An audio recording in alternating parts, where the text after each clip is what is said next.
Viewers, welcome back. ഇന്ന് നാടനായിട്ടുള്ള ഒരു ഡിഷാണ് പരിചയപ്പെടുത്തുന്നത്. പണ്ട് തൊട്ടേ ഉമ്മമാരൊക്കെ ഉണ്ടാക്കി പോരുന്ന പിടിയുടെ അരിപ്പൊടി വെച്ചിട്ടുള്ള പിടിയുടെ എളുപ്പത്തിലുള്ള ഒരു വേർഷനാണ് കാണിക്കുന്നത്.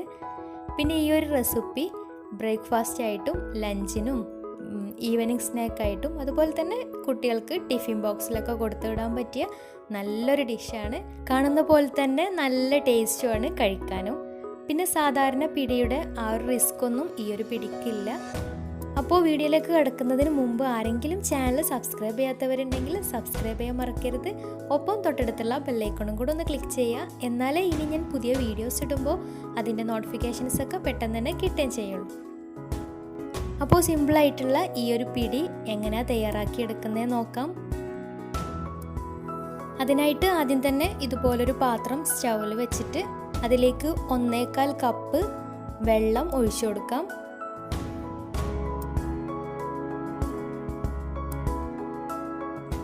പിന്നെ പാകത്തിന് ഉപ്പും കൂടെ ചേർത്തിട്ട് വെള്ളം തിളക്കുന്നത് വരെ വെയിറ്റ് ചെയ്യാം.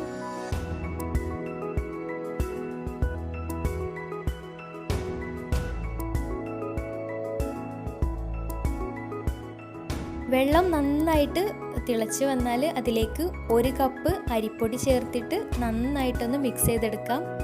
പിന്നെ ഓരോ പൊടിക്കനുസരിച്ചിട്ടും വെള്ളത്തിൻ്റെ അളവിൽ വ്യത്യാസം ഉണ്ടാവും. അപ്പോൾ വെള്ളത്തിൻ്റെ അളവ് കൂടി പോയിട്ടുണ്ടെങ്കിൽ കുറച്ച് പൊടി കൂടെ അതിലേക്ക് ചേർത്തിട്ട് നന്നായിട്ട് മിക്സ് ചെയ്തെടുക്കാം. ഇനി അഥവാ വെള്ളം കുറവാണെങ്കിൽ തിളച്ച വെള്ളം ഉണ്ടെങ്കിൽ അത് കുറച്ച് ഒഴിച്ചിട്ട് നന്നായിട്ടൊന്ന് മിക്സ് ചെയ്തെടുത്താലും മതി. ഇനി ഇത് ചൂടോട് കൂടി തന്നെ വേറൊരു പാത്രത്തിലേക്ക് മാറ്റിയതിന് ശേഷം നന്നായിട്ടൊന്ന് കുഴച്ചെടുക്കാം. പിന്നെ ചൂടാറുന്നതിന് മുമ്പ് തന്നെ കുഴച്ചെടുത്താലേ നല്ല സോഫ്റ്റായിട്ട് ഉണ്ടാവുകയുള്ളൂ.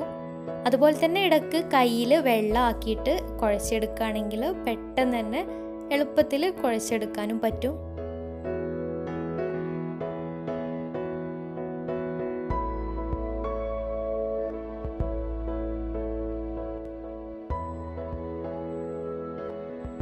അപ്പോൾ ഈ അരിപ്പൊടിയുടെ മാവ് നന്നായിട്ട് കുഴച്ചെടുത്തിട്ടുണ്ട്. നല്ല സോഫ്റ്റ് ആയിട്ട് തന്നെ കുഴച്ചെടുത്തിട്ടുണ്ട്. ഇനി ഇത് ഇതുപോലെ നീളത്തിൽ ഉരുട്ടിയെടുത്തതിന് ശേഷം ചെറിയ ബോൾസ് ആക്കി എടുക്കാം. പിന്നെ ഈ ഉരുട്ടി കൊടുത്തതിൽ കുറച്ച് വെളിച്ചെണ്ണ പുരട്ടി കൊടുക്കുകയാണെങ്കിൽ കയ്യിൽ ഒട്ടിപ്പിടിക്കാതെ നോക്കാം. ഇതുപോലെ ചെറിയ ബോൾസ് ആക്കി എടുത്തതിന് ശേഷം വിരൽ വെച്ചിട്ട് ഇതുപോലെ ഒന്ന് പ്രസ് ചെയ്ത് കൊടുക്കാം. കാണാൻ നല്ല ഭംഗിക്ക് വേണ്ടിയാണ് ഇങ്ങനെ ചെയ്തിട്ടുള്ളത്. ഇനി ചെറിയ ബോൾസാക്കി അങ്ങനെ ഇട്ട് കൊടുത്താലും മതി. അല്ലെങ്കിൽ വലിയ ബോൾസാക്കി കയ്യിൽ വെച്ചിട്ട് കുറച്ച് കനത്തിൽ പരത്തിയെടുത്തതിന് ശേഷം ഇഷ്ടമുള്ള ഷേപ്പിൽ കട്ട് ചെയ്തെടുത്താലും മതി. ഇങ്ങനെ ആവുമ്പോൾ കുറച്ചും കൂടെ സൗകര്യമായിരിക്കും. കാണാൻ അത്ര ഭംഗി ഉണ്ടാവില്ല എന്നേ ഉള്ളൂ.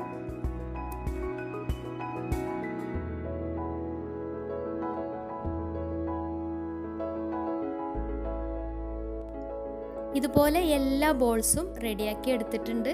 ഇനി ഇതൊന്ന് സ്റ്റീം ചെയ്തെടുക്കാം. അപ്പോൾ ഇതുപോലെ സ്റ്റീമിറ്റോ അല്ലെങ്കിൽ ഇഡ്ലി ചെമ്പോ വെച്ചിട്ട് ഒന്ന് സ്റ്റീം ചെയ്തെടുക്കാം.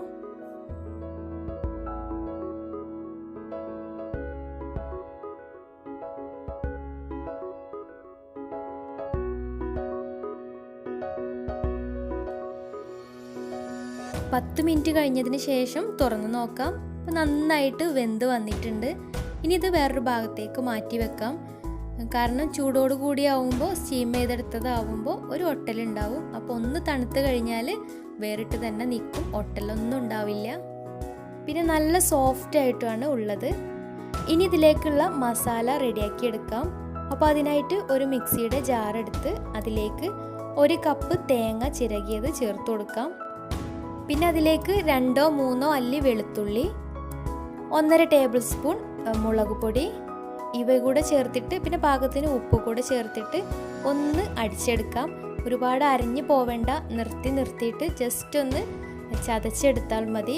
ഇനി ഇതൊന്ന് താളിച്ചെടുക്കാൻ വേണ്ടി ഒരു ചീനച്ചട്ടി സ്റ്റൗവിൽ വെച്ച് ചൂടായിട്ട് വരുമ്പോൾ അതിലേക്ക് 1.5 ടേബിൾ സ്പൂൺ വെളിച്ചെണ്ണ ഒഴിച്ചു കൊടുക്കാം. വെളിച്ചെണ്ണ നന്നായിട്ട് ചൂടായിട്ട് വന്നാൽ അതിലേക്ക് കുറച്ച് കടുക് ഇട്ട് കൊടുക്കാം. കടുക് നന്നായിട്ട് പൊട്ടി വന്നാൽ അതിലേക്ക് കുറച്ച് കറിവേപ്പില, 2 ഉണക്കമുളകോ അല്ലെങ്കിൽ പച്ചമുളകോ ഇട്ടതിന് ശേഷം അതിലേക്ക് നേരത്തെ ചതച്ച് വെച്ചിട്ടുണ്ടായിരുന്ന തേങ്ങയുടെ മിക്സ് കൂടെ ചേർത്തിട്ട് ജസ്റ്റ് ഒന്ന് ഇളക്കി കൊടുക്കാം. പിന്നെ അതിലേക്ക് സ്റ്റീം ചെയ്ത് വെച്ചിട്ടുള്ള ബോൾസും കൂടെ ഇട്ടിട്ട് നന്നായിട്ടൊന്ന് മിക്സ് ചെയ്തെടുക്കാം. പിന്നെ തേങ്ങ ഒരുപാട് സമയം എണ്ണയിലിട്ട് മൂപ്പിക്കേണ്ട ആവശ്യമില്ല. ഉടനെ തന്നെ ബോൾസ് നമ്മൾ സ്റ്റീം ചെയ്ത് വെച്ചിട്ടുള്ള ബോൾസ് അതിലേക്ക് ഇട്ട് കൊടുക്കുക. അല്ലെങ്കിൽ തേങ്ങയുടെ ആ ഒരു ടേസ്റ്റ് മാറാനുള്ള സാധ്യതയുണ്ട്. പിന്നെ നന്നായിട്ട് എല്ലാ ഭാഗത്തേക്കും കവറാവുന്ന രീതിയിൽ നന്നായിട്ടൊന്ന് മിക്സ് ചെയ്ത് കൊടുക്കാം. തേങ്ങയുടെ കൂട്ട് എല്ലാ ഭാഗത്തേക്കും കവറായതിനു ശേഷം ഫ്ലെയിം ഓഫ് ചെയ്യാം. പിന്നെ ഉപ്പൊക്കെ കറക്റ്റ് ആണോ എന്ന് നോക്കുകയും ചെയ്യാം. അപ്പോൾ എളുപ്പത്തിലുള്ള അരിപ്പൊടി വെച്ചിട്ടുള്ള നാടൻ പിടി റെഡി ആയിട്ടുണ്ട്. തേങ്ങയ്ക്ക് അതിൽ നന്നായിട്ട് പിടിച്ചു കഴിഞ്ഞാൽ നല്ല ടേസ്റ്റാണ് കഴിക്കാനായിട്ട്. എല്ലാവർക്കും തീർച്ചയായിട്ടും ഇഷ്ടപ്പെടും. അപ്പോൾ ഇതറിയാത്തവരുണ്ടെങ്കിൽ തീർച്ചയായിട്ടും ട്രൈ ചെയ്ത് നോക്കുക. ഇന്നത്തെ വീഡിയോ ഇഷ്ടമായെന്ന് വിചാരിക്കുന്നു. ഇഷ്ടമായെങ്കിൽ ലൈക്ക് ചെയ്യുക, ഫ്രണ്ട്സ് റിലേറ്റീവ്സിനൊക്കെ ഒന്ന് ഷെയർ ചെയ്യുകയും ചെയ്യുക. പിന്നെ തയ്യാറാക്കി നോക്കിയിട്ട് എന്തെങ്കിലുമൊക്കെ കമൻസ് ഉണ്ടെങ്കിൽ താഴെ കമൻറ്റ് ബോക്സിൽ അറിയിക്കുക. അപ്പോൾ മറ്റൊരു നല്ല വീഡിയോയുമായി വീണ്ടും വരാം. അതുവരെ ടേക്ക് കെയർ, ബൈ.